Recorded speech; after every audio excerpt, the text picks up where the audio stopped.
Jesus started that model in Matthew chapter 18 when he says, if you've got a problem with somebody, first of all, you need to go to them. You need to go to them and say, we have a problem.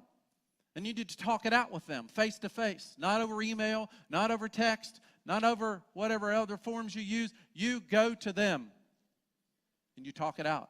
If they don't listen, if you don't come to a conclusion, it says bring a second person with you to that situation.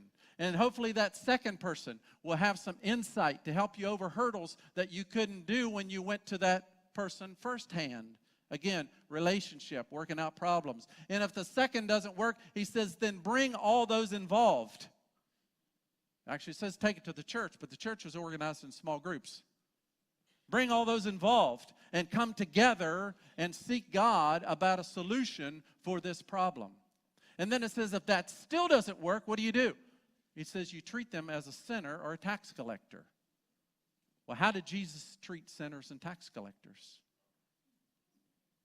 He loved them, and he hung out with them.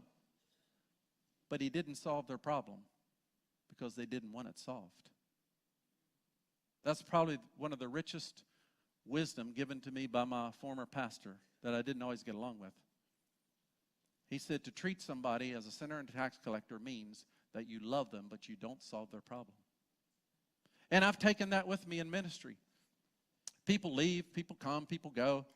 Sometimes things are a little bit challenging when they leave. And I meet them, out in the community and talk with them.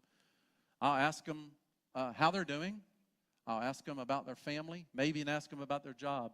But I rarely ask them about where they're going to church. Because that's really not my problem. If they bring it up, fine. Sometimes the Holy Spirit prompts me, but I'm not there to solve their spiritual problems anymore. They've decided they want to go someplace else. But I love them. I love them. And I care about them. And I open the door that sometimes they return. After sometimes 2, 3, 5, 10 years, people that are with us earlier and left, all of a sudden they come back. Where do I start with them? Do I start back 10 years ago? Absolutely not. I start when they walk in the door the next time. That's where I start relationship again. Because I assume that they've grown, and I assume that I've grown, and we're both at a new place.